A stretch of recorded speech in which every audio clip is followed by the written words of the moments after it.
This block actually takes longer to cut all the pieces than it does to do the piecing. My name is Lorrie. Welcome to my channel, We Are Quilters. Last week we made this block in our Build-A-Block series in celebration of school starting. Today we are going to make a schoolhouse block. I was inspired by this little book. I looked all around for a schoolhouse that made me happy, that didn't have too many weird angles. And this was the best that I could come up with. Most of the blocks in this book have exact cutting. This one, the schoolhouse block, has no cutting dimensions. It gave me a picture, and I modified it and changed it quite a bit so that it would be an easy block to construct. So here is my mocked up rough version. I have a little bell here, but I'm not sure what I am actually going to put there, so this is not included in the pattern. I roughed out the cutting numbers, and you can see that I've made some scribbledy changes. This is all typed up on a separate sheet of paper and will be available on my blog at wearequilters.com. It should be available the same time this video airs. Printable and downloadable. So there you have it. So I have cut all the pieces that are listed on the two places. And now I'm going to start assembling the pieces. Let me move this out of the way. I have it laid out so you can see it. And I'm going to assemble it by row and by section. And by that I mean, like, I'm going to take this row with the monkeys. Hope no one's offended that I have monkeys in for students. And if you are, I'm sorry about your bad luck.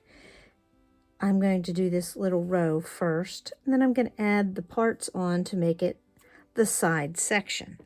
Then I'm going to do the same thing here. I'm going to put this row with the door and the side pieces together, and then I'm going to make it into the section. And then there's the roof section, the right, the middle, the left, and then there's the chimney section.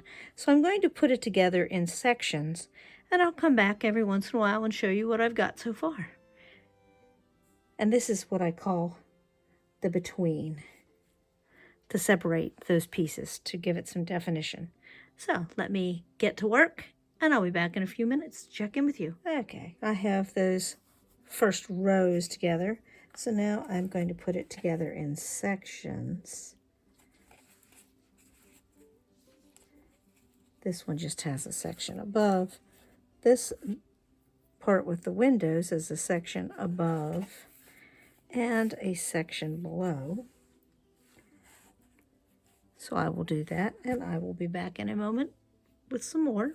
Okay, the larger pieces for the front and the side are together. I'm going to continue piecing by adding a piece here.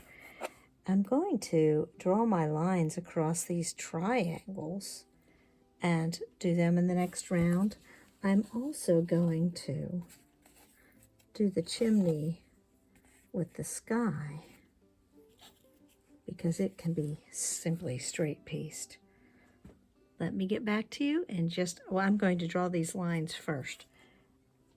Actually, the easiest way to do these is to take my little 2.5,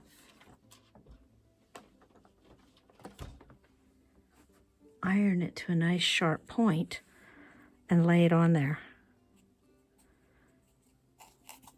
And then I can just sew in the crease, and I have it ready to go. That's what I'm going to do. I'll be back in a few minutes. Okay, I added this piece, and I added these triangles. I did it just like I told you I would. And because these are 2.5-inch strips, you know I couldn't resist coming up with some bonus half-square triangles that will be trimmed to 1.5s wherever these triangles were added on. Just couldn't help myself. So now I'm going to keep adding things together. I'm going to put this row the rest of the way together. And I'm going to add this piece onto here. And it'll be time for borders before you know it. So those pieces are all joined and ready to go. So now all I need to do is put the main body of the schoolhouse together, some rows, and a border, and it will be all done. This block has a lot of pieces, but it is not a complicated block. It is straightforward sewing for the most part. Be back in just a minute.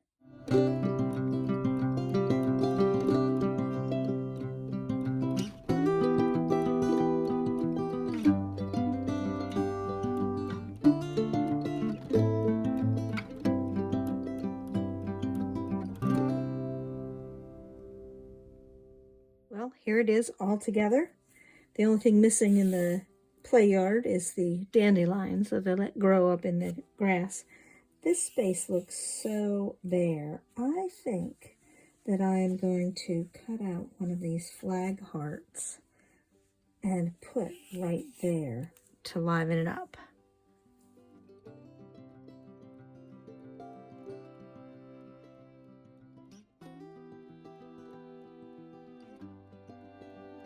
I have raw edge appliqued the heart on, and it is done. Ready to be added next to the apple block from last week to get the first 2 of 4 blocks together for my school celebration sampler.